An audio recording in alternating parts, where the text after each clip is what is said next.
Miami Sports Always from two homies in Miami. What is going on, guys? Good morning, good evening, good afternoon, good night, wherever you may be listening. The Sports Spectator podcast. We are back, boys. We got Law Demon on the episode. Kyle, our favorite recurring guest on this podcast. No offense to any other of our guests. We love all of you guys, but Kyle especially. We love having you. We know he's always coming with the crazy law takes, dude, and just, again, the crazy gingerness that everyone loves. Our favorite local lawyer. Episode 35, the Kevin Durant episode. And Kevin Durant holds a special place in my heart because I secretly consider him a Heat lifer. Don't ask me why. I'm not going to get into it.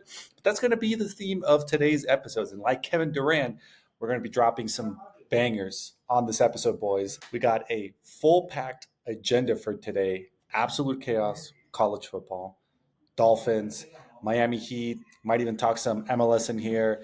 I'm getting just real excited just looking at this agenda. But Kyle, love to have you here, bro. Love the shirt. How you feeling, dude? Feeling pretty good, man. We're making mustaches great again. I'm not sure if you've heard. We're breaking stereotypes. What is it that Tua said about this week playing in the cold weather? We're killing narratives, dude. That's what we're doing. Killing narratives. We're killing narratives. We're making narratives, and we're making mustaches great again. Dude, I love it, bro. I'm not quite sure when mustaches stop being great, but I'm going to take your word for it. And if they weren't already great, then we're making them great for the first time. If not, we're keeping them great. We're just making mustaches great, dude. I agree with that take, dude. I think it was sometime like in the 1960s, so your look is a little outdated, but dude, it's all right, man. You're pulling it off. I appreciate it, dude. I'm trying to go for something different. I'm getting mixed reviews on it, but it is what it is, bro. All right, boys, let's get right into it. All right, we got to start off. And I'm going to put you on the spot. And this is a little bit off topic because usually we just try to stick to Miami sports. Alabama with the second unranked loss this season. So I saw a stat today that when Nick Saban was at Alabama, they think they won something like some number between 16 to 20 seasons. They were like 119 to 1. They only lost one time to an unranked opponent. First season, Nick Saban is not at the helm. They lose to two unranked opponents. How are you feeling? And I'm just happy that you're finally feeling some misery after just having such a sensational team for so long. How are you doing? I think I'm numb, honestly. I don't really feel much on it. I actually didn't even watch the game. I had to find out from our friend Raymond asking if he should take the live bet of 21.5-point cover. I was like, what the fuck did you just ask me? I checked the score. I was like, oh my God. I didn't touch that game though. It felt like a trap game. It felt weird, at least to even like cover the spread. And I guess it was weird indeed. I don't know what's going on there. I think the easiest person to blame is Jalen Milroe. It's not fair, but he's been kind of like one of the people that was the scapegoat in seasons past. And so Kalen DeBoer has some work to do, but it's going to be sad to see Jalen Milroe go, but I'm also kind of happy to have a new QB take the helm there. Yeah. Are you guys happy to see them go down? I'm sure you are. Dude, welcome to the club of being a miserable. Like, welcome. Welcome to misery. Yeah. Although they're two unranked losses, both to SEC teams, Vanderbilt and Oklahoma. I mean, if you put Vanderbilt in any other conference, ACC, Big Ten, whatever, they're going undefeated. They're winning the Natty, right? Like they're going all the way. I mean, we see with Notre Dame every year. Like Vanderbilt can take Notre Dame any day. So is it a big deal? It's a big deal, but it's the level of competition. SEC's on another level. That is a fair take, and I'm just happy to see anytime that John is upset, it makes me a little bit happier. And though he is my partner in crime here on the pod, seeing him just a little bit miserable when his precious Alabama gets destroyed, it makes me feel better. As I've always said on this podcast, I am 100% a hater first, a fan second, and a friend third. All of that order. So, John, my bad, bro, that your precious Bama lost this weekend. But yeah, dude, welcome to, not having a guaranteed W every weekend. But hey, you know who did get an amazing upset? The Gators. How we feeling, Kyle, dude? Go Gators, bro. We're feeling good, man. I'm a huge hater first with when it comes to Billy Napier, and I think he is the worst coach of all time. I think Czar in the background could do a better deal, could do a better job coaching the Gators than Napier. And so it makes me a little upset that he's getting so much credit now because it's not him, man. It is 100% DJ Live. He's unworldly. Like he's just doing things like I'm not sure how much of the game you saw, but I mean, he's like I think he only had 10 completions throughout the game. I heard that today. I don't know if that's true or not. Jamie, maybe we can pull that up. That's a Joe Rogan reference. Yeah. But really, I heard he only had 10 completions, but I mean, they must have been the most impactful 10 completions because he's in the pocket, he's breaking tackles, like he's doing things the whole time, just like making play after play. 18 years old, probably 18, maybe 19. I'm hoping this guy's here for a long time. Dude, I'm hoping so too, man. But it's I'm just happy that the narratives are finally flipped. Where we had a sensational weekend of college football. We weren't the ones just absolutely cutting our wrists left and right, and it was our boy John who actually had to spend a little bit of suffering. You know who still has a higher chance of making the playoff though by probably exponential amounts is Alabama over See, Florida. but the thing you forget is that we have been terrible. We suck. We are the Esau kids of the SEC right at this moment. Like we're basically off the boat. We can't read at a third grade level yet. Okay, like you're taking an AP class, okay, and like we're still coloring outside the lines this season. So I feel like you saying that is like you're making fun of the disabled kid, and are you proud of that? Like, are you ableist? Like that's offensive, John. If I'm being real, so I hope you feel bad about yourself. Would I be bad if I said I don't? I don't know. You know what? It's okay. I'll let you have it this time because it was a pretty bad loss. But anyways, guys, let's actually get into some more Miami-based topics. We got to talk about some topic of college football. How are we feel? How should the Hurricanes fans be feeling right now? How close should their finger be to the panic button right at this moment? Should they be panicking? Should they not be worried? Is Cam Ward's Heisman campaign, is it still looking good? What do we think, boys? I think if Miami wins against Syracuse and loses in the ACC championship, I think now they will still get into the playoff. I think the loser of the ACC championship is getting into the playoff regardless, with all the crazy losses that happened last week and the crazy losses that will happen this week as well. But Hey, what have do you you the think, playoff Kyle? rankings come out yet? I think they're coming out today, right? Yeah, they I come out think later so. today. All the college football playoff rankings are projecting Miami to win the ACC championship, which would give them the number 3 rank in the playoff, like with the first round bye. Yeah, that's way too high. It's more than they deserve. Who was it? They paid Wake Forest this past weekend, right? Yeah, But yeah, they were down. They were down at one point. Yeah, so that's the thing, right? They were down, ended up being a blowout win, but they are just keeping it way too close with these no-name teams. I mean, had they really been tested yet? I mean, who's their biggest test? I mean, Florida. yeah, Yeah, yeah, right. and Which again, is enough of That's a the test. we're biggest win now for yeah, sure. yeah, Yeah, and again, it's we're the dumb kid in school, so I don't know how big of a win that is. Like, I don't know how we're this far, honestly. So yeah. So it's maybe these surprises. They do seem to play a little bit better. When chips are down and they have a reason to play. I think they're just like not taking these games too seriously. And then when they actually like have to play, they're like, all right, let's stop messing around with these kids now and turn it on a little bit. But Cam Ward, yeah, unfortunately, I think his Heisman hopes are over. Travis Hunter, does he deserve the Heisman? I mean, I don't know, man. I've seen him play a few times and he gets smoked a lot. Like Who do you when he's think on does defense, deserve it? I you don't know, know, man. Boise State, running back, what's his name? Ashanti.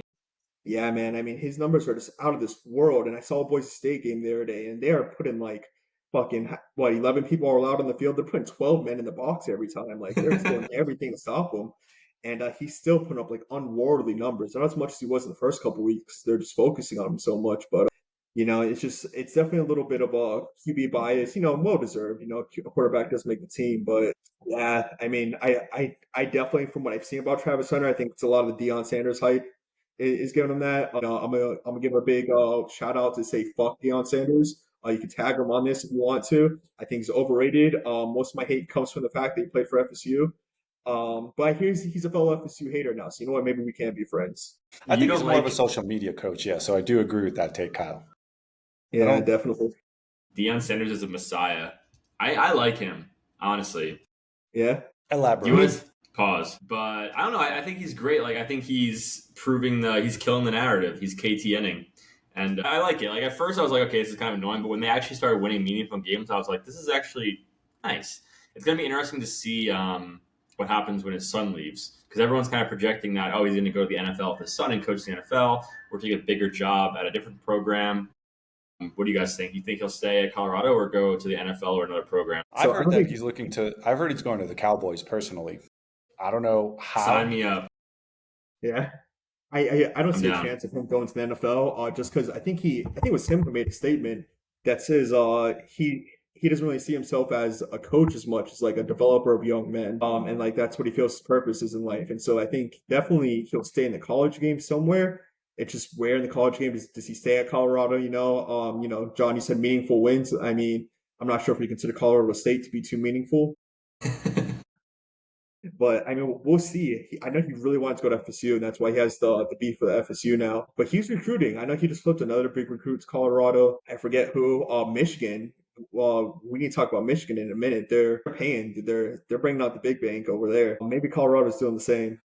Dude, I saw that. I saw that. Like, I mean, I didn't, full disclosure, I didn't quite read the whole story, but some story that, some girl was like, I guess, in a romantic relationship with someone and just basically said, I want this quarterback. And the guy was just like a big booster and basically like threw out the money out there to just get the quarterback. Full disclosure, I literally just saw it as like a catchy headline. I think on Instagram, I was just waking up and my eyes were a little bit blurry, so I could completely be misreading. But yeah, like Michigan is just out there throwing money left and right. And I mean, we've talked about it in the podcast a few episodes that NIL is just going to be changing the landscape of college football, and we're seeing it right here live in front of us. But I do agree, Colorado.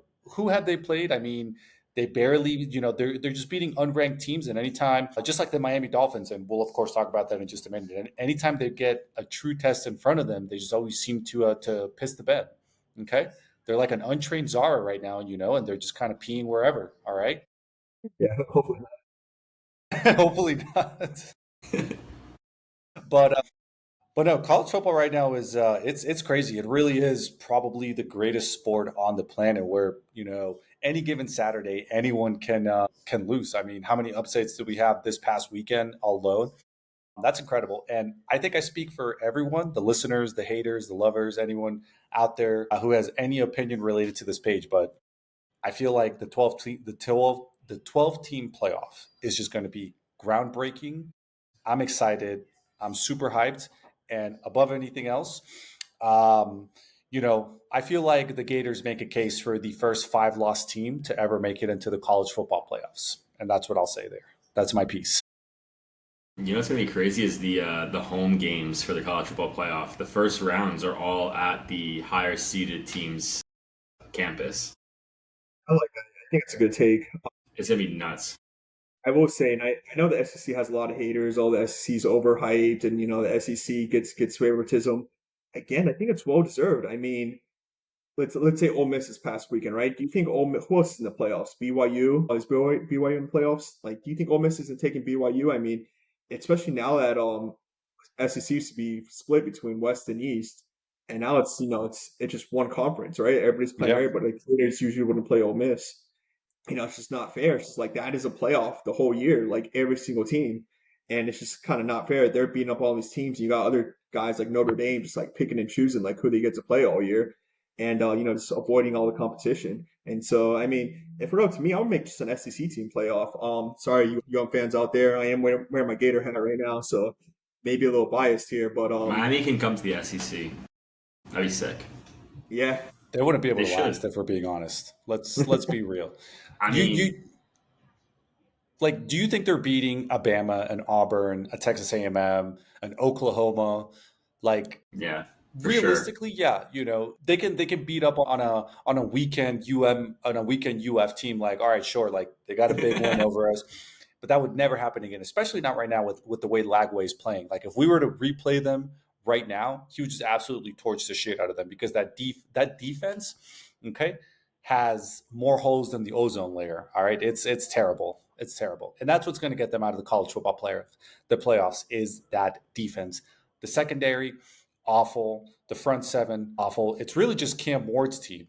And I will disagree. I was holding my breath on this one, Kyle. And that's the main reason why I feel like Cam Ward deserves the Heisman, is because at the end of the day, he's basically carrying that entire team, all of the South Florida community on his back. And that's what I feel like the Heisman is all about, is you being the best player, not just a guy that is mediocre on both sides, not just a guy that is running 2,000 yards, at Boise State, that are playing like a bunch of Walmart cashiers on any given day. Like, I do still think Cam Ward is the guy for the Heisman.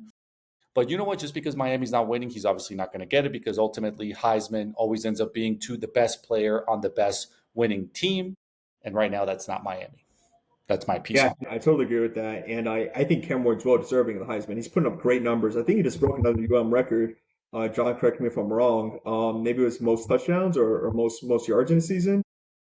I think he broke at least the touchdowns, and I think The he broke touchdown has been both. broken, Yeah. yeah. Yeah, and that's just a crazy stat. I mean, think some of the quarterbacks at UM, right? Like going back to like the '80s when the U was the U, right? Like making the U great again. Bringing what is it they always say? The U is back, right?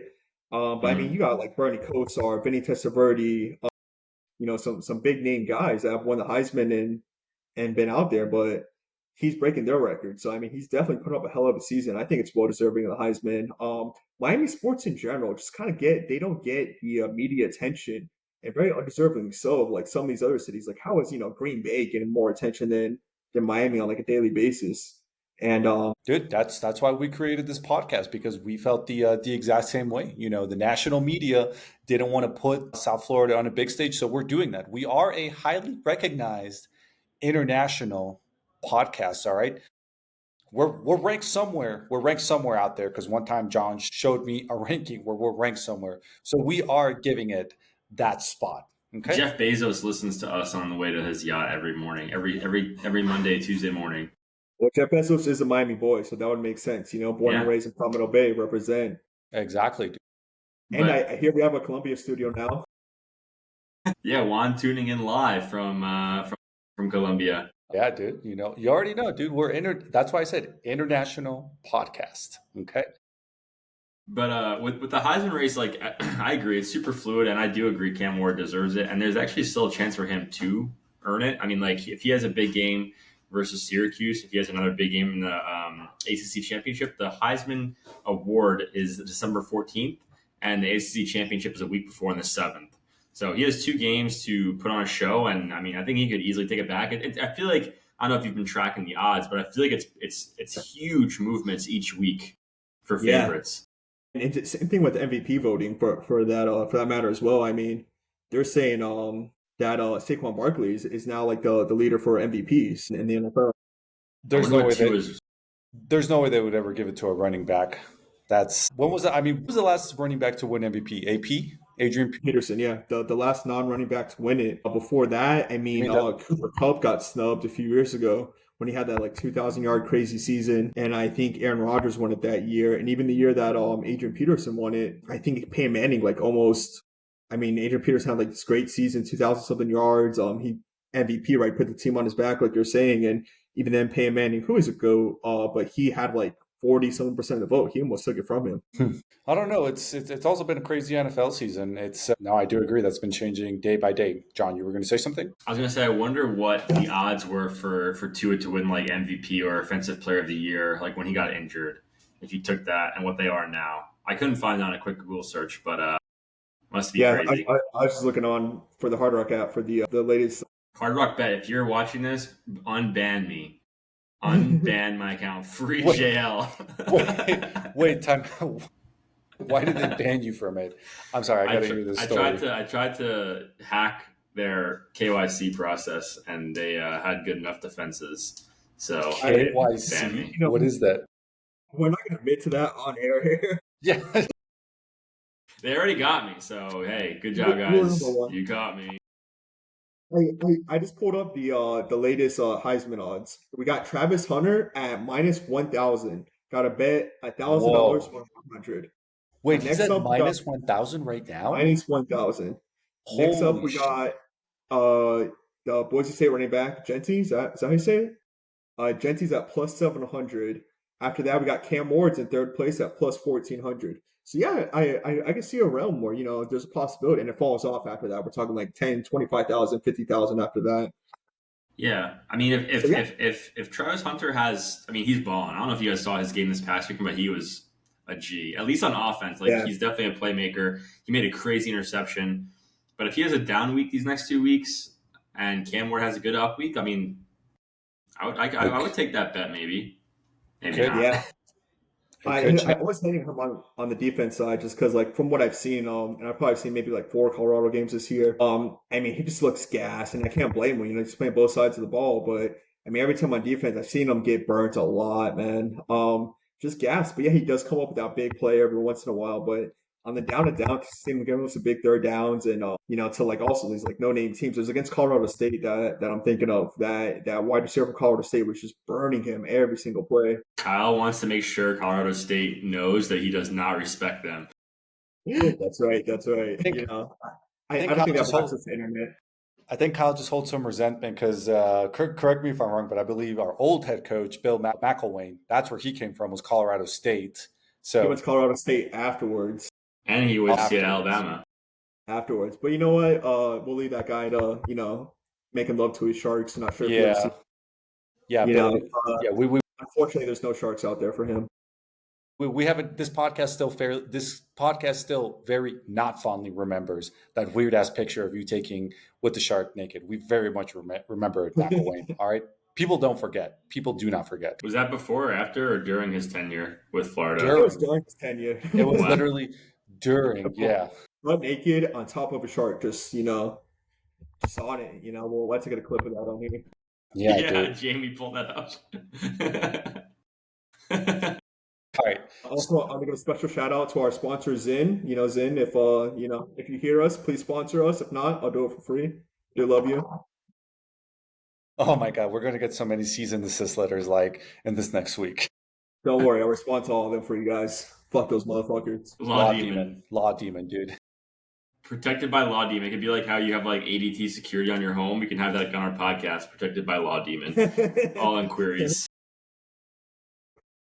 All right, so we'll obviously be keeping a very, very close eye on the Heisman race, MVP race, any kind of race. We are not racist. We love all races, any single type. And again, I am talking MVP, Heisman, Offensive Rookie of the Year, Offensive Player of the Year races. And if you interpret that any other way, that's on you, and that's not on me. We'll of course keep talking about it. But yes, I think we're all still big believers in Cam Ward. We want him to win. As much as I hate the University of Miami, I am a big fan of ballers. Pause, no Diddy. All right. And I do very fervently believe that Cam Ward should be the guy that gets Heisman. Okay. So we'll, of course, continue that discussion. Big week coming up in college football, rivalry week. Always a huge week. So Bama probably going to get upset by Auburn. Cannot wait to talk about that on our next podcast. While UF, of course, beats FSU. That's going to be exciting. But I think, boys, I mean, is there anything else we wanted to say else? Is there anything else we wanted to say about college football? And do we want to? There's a lot to talk about with the Dolphins. I'm excited. I'm giddy. College football just put out the playoff rankings. They have not came out. Maybe it's tomorrow they come out. Who do you guys think gets in at the end of the day? Right now, we got Oregon, Ohio State, Texas, Penn State, Indiana lost, so that's number 5. Does Indiana stay in it? They were undefeated before. I think the only one that has it guaranteed right now is Oregon and Ohio State. That's my only two undisputed. If I'm being 100% honest, Indiana will probably still get in because they had the best loss. Yeah, it's going to be interesting who makes it at the end of the day, and I do think the conference will highly consider a 5-loss team into the college football playoffs. I feel like there's an argument to be made there, but Zara. Where do you get Zara's take on this? Zara, all right, guys. Zara on the pod. Zara, who do you think makes the playoffs? Who makes it? You. All right. We got it. She knows ball. I mean, this top 12 ranking is honestly garbage. I mean, of course, the top 5, 6, 7 are good, but Indiana, Boise State, Clemson, Arizona State, even the bubble, Ole Miss, that's a good bubble team. South Carolina, yeah, I get it, good bubble. But then Iowa State, Tulane, BYU, UNLV is going to be in the conversation to make the playoff, which is cool, but I don't know. But John, you got to see it from the perspective. I mean, it's playoff energy is different energy. I mean, you see it in the NFL, you see it in the NBA. Yes, that's why Alabama ranked 13 now is going to make it into the playoff as a 3-loss team. Exactly. So it's I think when these teams have the opportunity now to compete for a national championship, it's going to be different. I mean, how many electric scenarios have we had in other playoff? 2 years ago, the Jaguars coming back, beating the Chargers in that sensational game that Trevor Lawrence had to bring them back from what was it, like a 21, 22-point deficit. The Miami Heat making it twice into the playoffs as complete underdogs. That one playoff game where Daniel Jones, shout out to him, literally just became a free agent, an unrestricted free agent today, beat the Vikings as an underdog. And that's what I'm excited about. And yes, we can obviously make the argument that, the bottom 6 teams, it's hey, what are they doing here? But I think with playoff energy, it's going to be different, and we're just going to see chaos. And if this past weekend didn't prove that any given point narratives get thrown out the window during college football games, I mean, the playoff is just going to exacerbate that narrative. And I feel like anything can happen. And I'm just excited to get Alabama get upset by like a random ass UNLV team. That's going to be fun. Wait, so who's your guys' picks? Kyle, you go first. Who's winning the national championship this year? First ever college football playoff with 12 teams. So I'm looking at the SEC teams because again, I think they got the best chances. Starting off, I mean, Oregon definitely is looking good. I'll give Oregon a big shout out. Do they make it? I don't know. Texas, their quarterback's injured right now. He's not looking good. Not sure if you saw that or not. He was on his last leg throughout the whole game. Quinn Ewers is out? Yeah, he's injured. He was playing, but he was not looking good. I mean, Wow. He could not make any throws. They were running it a lot. I think it's kind of a lingering injury. So, I mean, that's definitely going to bother them. I would take Texas, but I don't know. I mean, looking at the rest of this list, I definitely got Ohio State and Oregon. So you don't believe Archie Manning could carry that team? He could. I mean, there just goes the factor of can he play in the big lights? He's proven it before. Will the team rally around him? Will the team, feel like they're defeated like FSU did last year?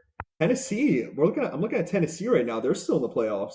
They're probably gonna jump up a little bit. Can they do much? Probably not. So I don't know. I mean, I'm gonna go with my final pick as I'm gonna go Ohio State. I think Ohio State takes it. That was going to be my pick as well. I feel like Ohio State is probably the most complete team. I mean, they got Michigan coming up next, which is going to be an easy game. I mean, they're coming off a big win, rivalry. Ultimately they're going to end up winning the Big Ten without a doubt. So I feel like they only have themselves to beat at the end of the day. They're the most complete team in my opinion. They're playing just sensational football, which I hate because I think Ryan Day just looks like a doofus. Like he just looks like just doesn't look like someone that I would appreciate being around, but I have to respect his coaching. He's obviously doing something right, even after taking over Urban Meyer. But yeah, I mean, the only way they can lose is because they essentially beat themselves. So I go Ohio State too.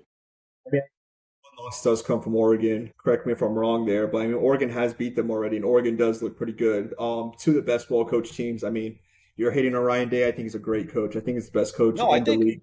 No. To clarify, I think Ryan Day is a great coach.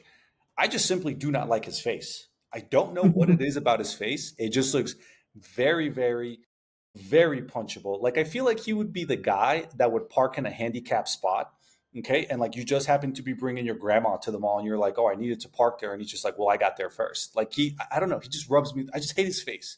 Great coach. I just don't like his face. I want to make that very clear. I have nothing against them as a coach of college football and as a leader of young men. I just don't like his face. That's it. I think the two of you are both derogatory terms that I cannot say on this podcast for choosing Ohio State. I feel like my team, I'm going with a team that has experience in the playoff system and like actual winning. Because I feel like if you say Bama, I'm logging off right now. Bama makes it. I don't think Bama makes it, honestly.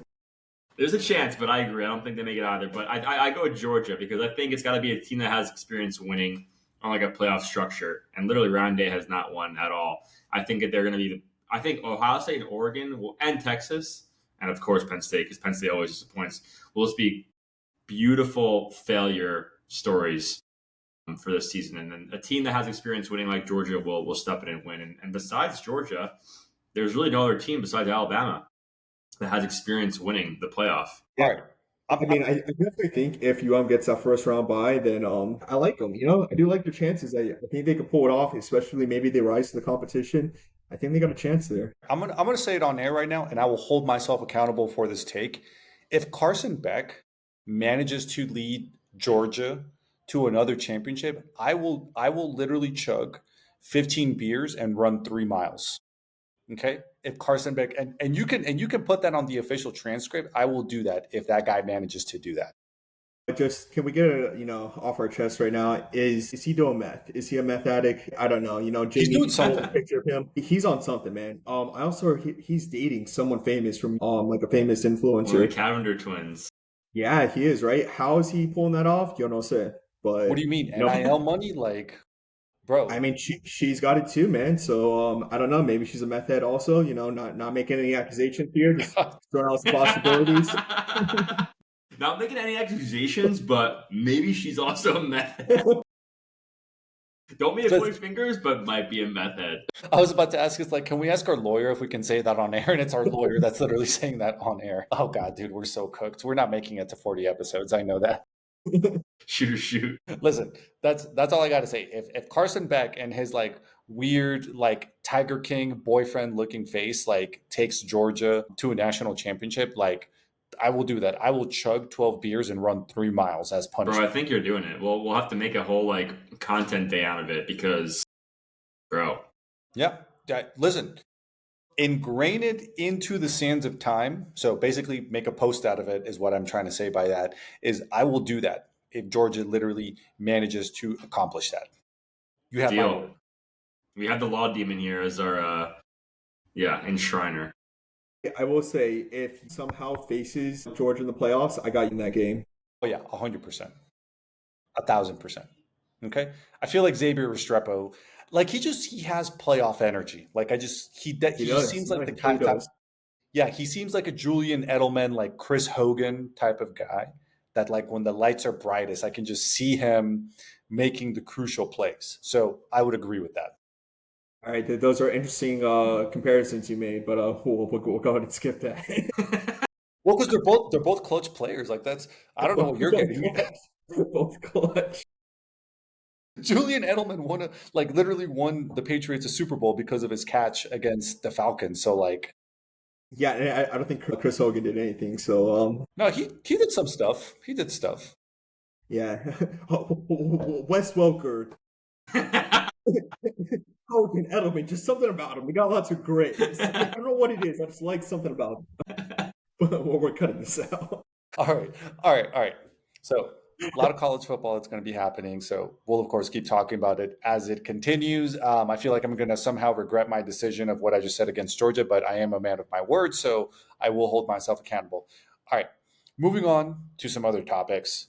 Dolphins, Green Bay, Thursday, cold weather at Lambeau Field, have yet to beat a competitive team even since last season, and I'm not going to count the Cowboys, even though that technically counts. I'm scared, if I'm being honest. I'm terrified of this game. How do you boys feel? Yeah, I mean, I know the cold weather narrative is the narrative with Tua. Going back to like Kansas City in the playoffs last year, every time I don't think it's Tua, I think it's the receivers, and I'm gonna call it Tyreek Hill again. I mean, I think he has played horrible in cold weather. I've seen him drop so many balls. So I don't think the narrative is as much on Tua, but really just on the receivers. Maybe it's the way he's throwing the ball. It doesn't seem like the type of guy that like beams the ball at them or something, that they can't catch in the cold weather. I mean, I'm gonna put some pressure on our receivers. If they turn up, then I definitely think we take this game. But if they're dropping the ball again, then we'll have to see. But I like our odds. We're breaking narrative in this game. I'm going to say something controversial. I think this is going to be a Jonnu Smith breakout game because he's been Yeah, clutch. no. He's been up and coming. I'm actually going to look right now if there's any. He had 2 touchdowns this past game yesterday. I mean, he's already having his breakout game, which is amazing because our offense hasn't used tight ends at all. We just redesigned the offense for them. Like the Literally. past like 3 years, we have not like we didn't even have tight ends going out at all until we got rid of Gasecki because we just literally did not use a tight end and redesigned the offense a little bit. A big thing I don't know if you guys know about the D word data in football, but that's really the issue with the Dolphins right now. Start off with like Moneyball and baseball, like all these statistics and everything. So they're using the data to try to like limit long plays, and this is across the NFL. And that's the Dolphins' offense, like these big plays. So like probably like week 4 or 5, we're kind of redesigning the offense to go for these short passes, just like short dump off passes, and that's where John Smith is benefiting a lot from that. So yeah, I'm with you. I really think John Smith could be the key factor here. We're gonna do a segment I'm gonna call doing some lines. All right, we're gonna guess the stat line of because we were just talking about it. Jonnu Smith over under. What number do you think? Hard Rock Bet app. Shout out Hard Rock Bet. Please free my boy John. What do you think the over under is for receiving yardage for Jonnu on Thursday? Man, I'm gonna say 44. Wow, Kyle, you were borderline dead on. 40 and a half. I'm a gambling addict, man. It makes Yeah. sense. And yeah, I'm gonna definitely say we're smashing that over all day. I'll take at least 60 yards and a touchdown for sure. All right, there you have it, boys. The Law Demon certified parlay of Thursday. Johnu Smith over 40 and a half yards and an anytime touchdown. I like it. That's it, man. That's the winning play. But yeah, no, he's been sensational. I mean, he's local, went to FIU, and I feel like FIU doesn't get enough credit as a football school, but like they low key, like T.Y. Hilton went there, Johnu Smith now. It's That's about it. But I had no clue that Donovan Smith went to the proud. the few, the proud, the Panthers, rawr. Yeah, shout Hey, out, roar. I have to say something. I don't know if this is real or not, but I read it just somewhere on the internet because everything on the internet is true. FIU is the best school in the state of Florida for universities. That's completely false. Yeah. You've fallen victim to something we call propaganda. It's okay. It happens to the best of us. Mm-hmm. I am a former FIU alum. Is it alum if I didn't graduate from there? Yeah, fuck it. I did get smarter and I transferred on to a better school called the University of Florida, the University of Florida. It's not the University of Florida International. Yeah, I got to say that's fake news, but shout out John Smith. Had no clue he went there. Pitbull Stadium, man. Gotta Dale. rename that. Gotta Yeah. rename that John Smith Stadium. Where legends are made, Pitbull Stadium. That's the narrative moving forward. And I appreciate John trying to instigate with that clearly fake stat line. But for those of us that can read above a sixth grade reading level, we're all aware that that's BS. Roll Tide, baby. So Juan, what's your take this or Thursday? You think the Dolphins take it? All right, I'm going to say something that's going to upset a lot of people, but I don't think so. I'm still not buying any stock on the Dolphins. I don't care that we've been undefeated, and I made this take personally on the podcast that I have a running theory that since coming back from injury, Tua has just been superhuman, and somehow the injuries have made him better. But this is where he hits his ceiling. I mean, bro, I saw the Packers just obliterate the 49ers. I mean, that's a very competitive team. They're playing at home in the cold. Thanksgiving, I feel like I feel like Wisconsin people are just different on Thanksgiving Day. And I just think they're going to crumble. I feel like, I don't know. I just can't see it. I sincerely hope that they prove me wrong. But the cold weather narrative, they're not beating teams above 500. And I mean, this team is well above 500 at this point. I don't think they get it done. And I'm sincerely hope I'm proving wrong, but I've been let down before. I don't think so. I mean, let's do some lines. What's Tua's passing yardage right now for this game? I'm gonna jump in here while you're looking at it up. I gotta say, and I think I've said this before on this podcast. One of my many legendary appearances. I gotta say, like Tua, I don't see him as like an elite quarterback. A game changer.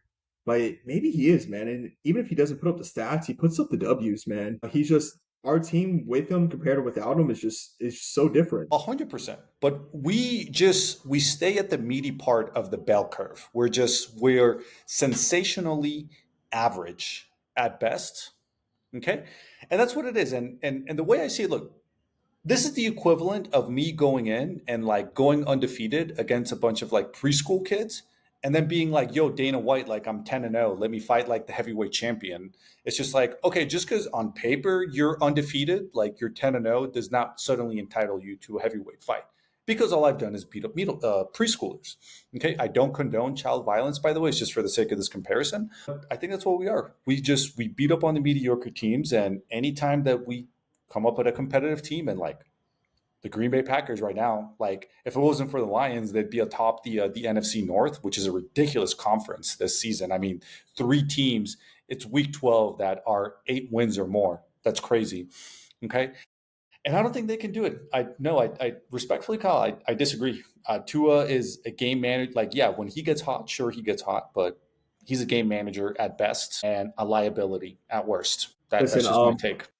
I'm also going to agree that he's been a little bit better since his CTE, and he's on his route to be the next Antonio Brown. But I think it's working to his benefit. He's not thinking so much. He's just slinging the ball. He's just out there. He's a little bit dumber now, and he's not overthinking the game. He's just making plays. That And could very well be it. he give him another concussion. Make concussions great again. Next concussion, he throws up a 500-yard game. Guarantee it. God, dude, we're gonna sacrifice his body for. Yeah, dude, you heard it here first. If like Tua has a registered concussion, it's like just bet the over for whenever it is that That's he's it. planning to come back. Yeah. Are So the Dolphins making the playoffs? who cares? We're gonna come in as a wild card round and get beat game one. So it's just like just kill me now. Just like shoot me in the stomach. I've been rewatching The Sopranos, and I just rewatched the episode where Uncle June shoots Tony Soprano, and I'm just like, yeah, that's me when I watch the Dolphins in the playoff. Like, just fucking shoot me. So If it's a fair game, last year, unfortunately, we played the Chiefs, or I should say the referees. And as long as we don't play the Chiefs, we play any other team, or the Eagles are kind of favored, with the referees as well. I think we got a chance, man. We played very competitively against the Bills. All of our losses, I don't feel too bad about. Um, and I think if we win this game, I think we make the playoffs.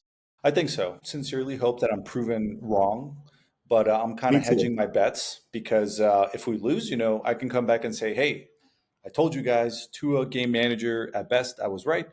And if I'm wrong, people can come back and laugh at me, and I'll still say, hey, my Dolphins won, and we beat a really good team. So I feel like I'm personally winning either way, which is kind of a pussy move, hedging my bets in that way, and I fully accept that. But I've just been hurt too much by the Dolphins to believe anymore. That was last year. I believed too much, and they let me down.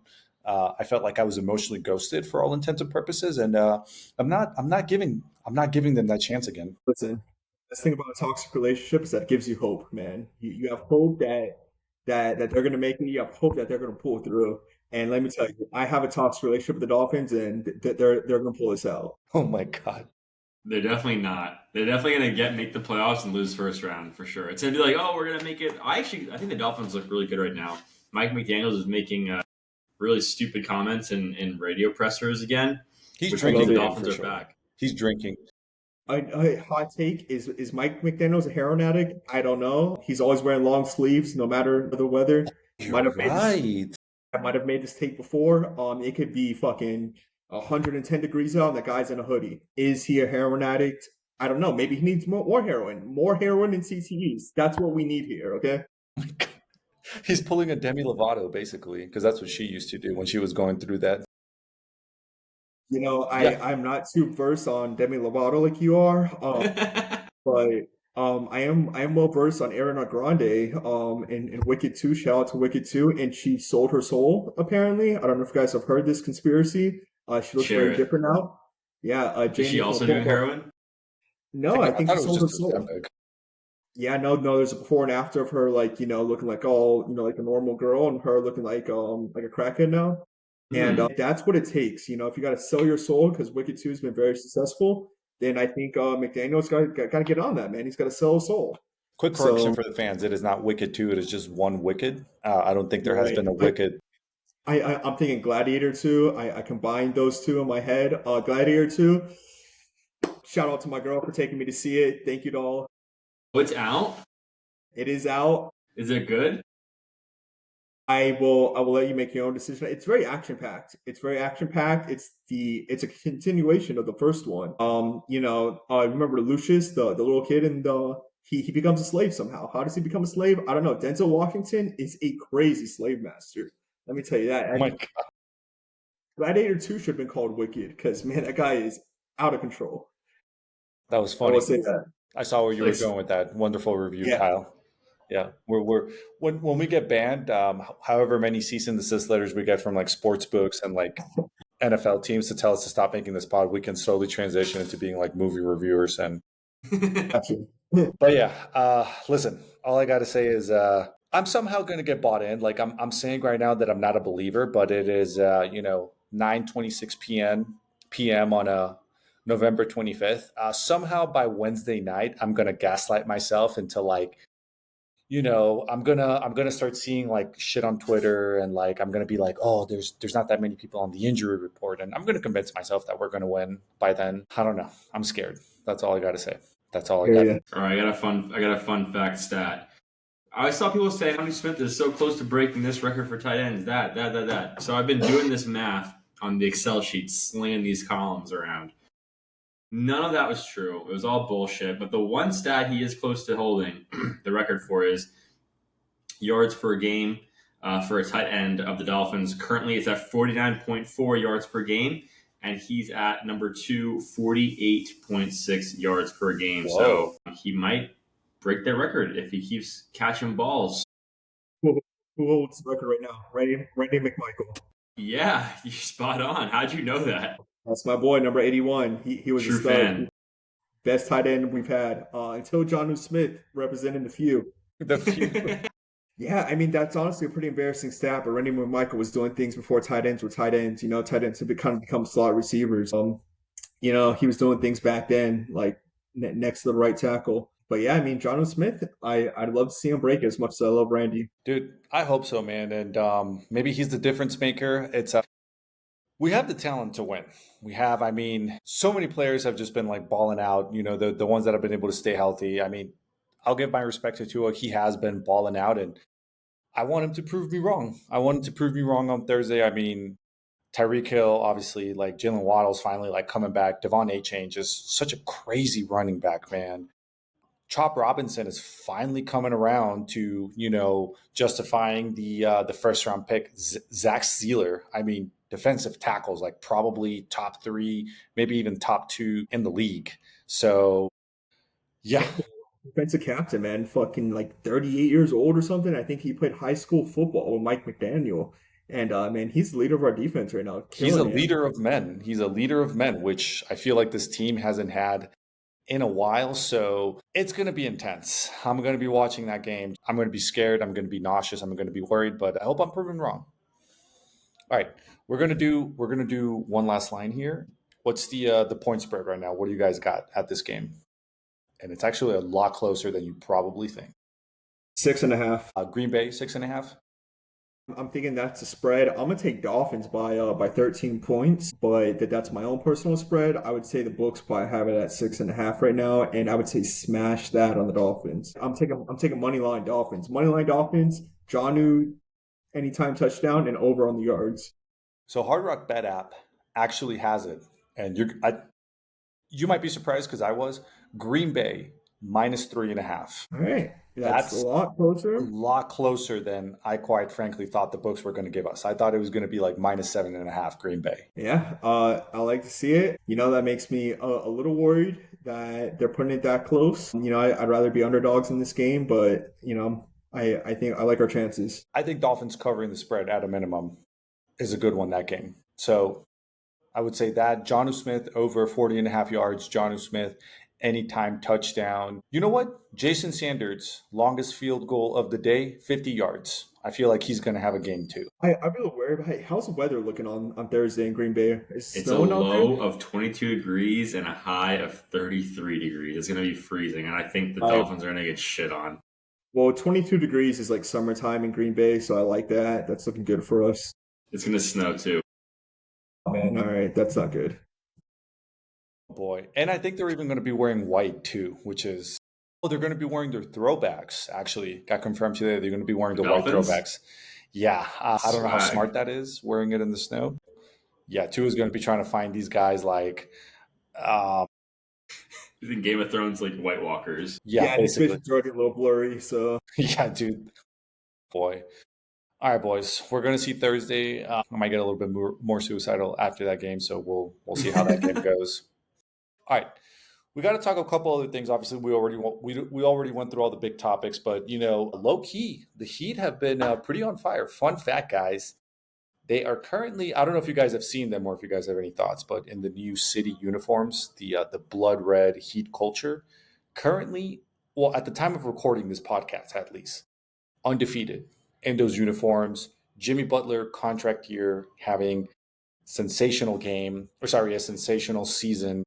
So far, they're looking pretty good. I don't know if you guys have any thoughts on them. Yeah, I saw the game last night. Nice, great play by Jimmy, and he got fouled, which we didn't get the foul for the take it to overtime. Beautiful take to the rim. In clutch, Jimmy's just a different animal. He truly is. Kyrie had some nice plays. They were draining some threes on us, but we came back to take that game in overtime and get the W in overtime. We're looking good, man. I like it. The team's healthy.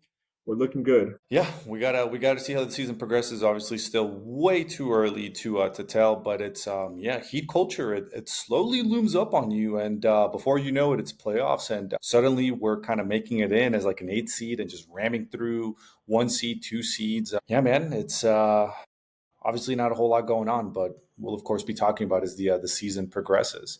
Why All right, are the guys, Cleveland Cavaliers 17-1? Can someone tell me that? they went undefeated 15 games in a row. Is I can't name is what's his name? Spider. Donovan What's her name? Mitchell, Donovan Mitchell. Thank you. Is he doing things over there for Cleveland? he is he's been balling out. I mean, I'm not going to pretend like I know the stats off the top of my head, but because you guys asked, I am curious what 24 he's. points average per game, best in the roster. Yeah. So I mean, I haven't really seen a Cleveland Cavaliers game too. I'll give much of a take on that, but I'm sure they're just playing team basketball. But appropriately named the blood uniforms were coming for the throat. Watch out, Cleveland. Well, he's averaging 24 points, which is apparently 15 in the league, so not bad.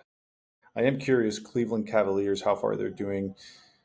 Yeah, Donovan Mitchell leading at 24.4. Jared Allen, 11 and a half rebounds. That's actually pretty impressive. They're playing good team basketball.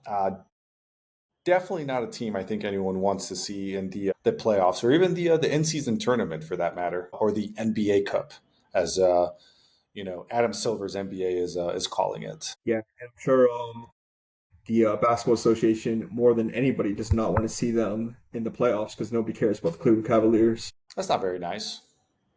I'm stating facts out here. Yeah, Facts, not feelings. hater first, fan second, right?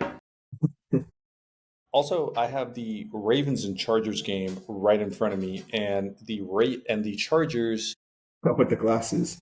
just drilled what looked to be a 50-yard score. Chargers, low key, not a team I'd want to see in the playoffs either. Yeah, what a change Jim Harbaugh has brought to the Chargers. I mean, really limiting like those like big nice plays that we've seen from Herbert and just making them again like team football. Is that a term, team football? But they're just playing solid football right now and just getting the W's. Nothing too flashy, but they're I think they're a team to be reckoned with right now. Yeah, they're They're playing 7 smart. 3.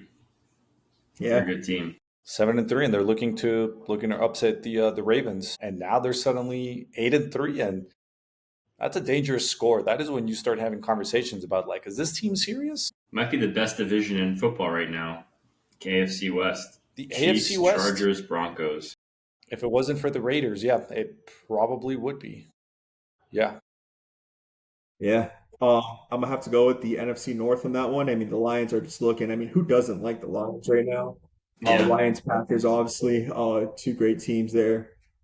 So I'm always gonna, all right, just sort of random take. I'm always gonna hate the Dolphins for not keeping Dan Campbell when he was interim head coach before we got or sorry, after, was it before or after Adam Gase? I can't quite recall the timing on it, I, but it just, I think it was. I think he was the one that led into Adam Gase, yes, if I'm not wrong. that's what it was. I mean, he was a young guy at the time. I mean, even then, I mean, love him to death. I just never really saw him being much of a head coach as to how many schemes and everything. But man, their offensive coordinator's got to be the best offensive coordinator in the league right now. Yeah. He gets the right people around him for sure. Defense too. The defensive coordinator has been like sensation. I saw a stat today. They've outscored other teams in the second half 53-0. Damn. That is a bonkers statistic right there. Second half 53-0. Just Which team is this? The The Lions Lions. Wow. have literally been blanking teams out in the second half. Wow. That's crazy. They really need to. They have to win the Super Bowl. Like I would actually be genuinely disappointed if they didn't win the Super Bowl, and if somebody else won it, Yeah. I mean, unless it was the again, Dolphins.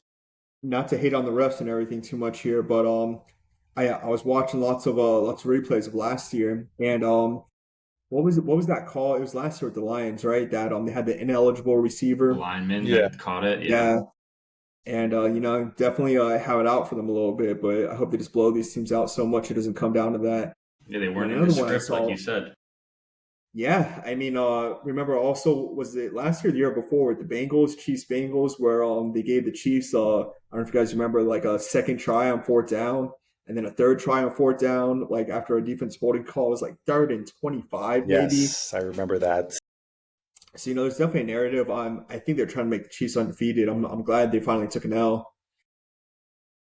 I mean, it would be impressive to watch them three-peat just because it's never been done by a team, but that's not exciting. Like either way, I mean, we're big Lions fans on this podcast. We even were saying it last year, to be honest with you. So obviously, outside of the Dolphins, that would be the team that I would want to win a Super Bowl. They're electric. Jahmyr Gibbs, shout out. I always think back to the fact that people shat on them for drafting him. What was it, like 10th overall or something that year out of Alabama, and he's been balling out. System, they're killing it. Yeah, they're killing it.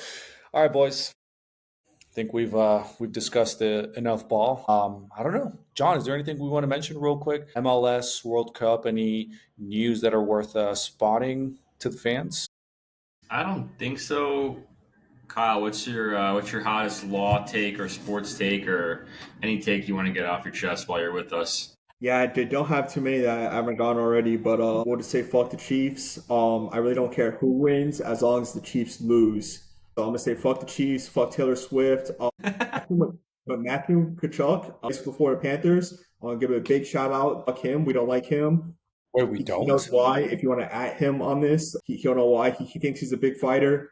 I'd like to see him like in the UFC ring. He's got some hockey techniques, but I think one-on-one in the UFC ring, I can take him. So fuck Matthew Kachuk. That's my take there. You can at him. Oh boy, I can't wait to I'll make let a him clip be a out of that. collaborator. Did he slide into Zara's DMs or something?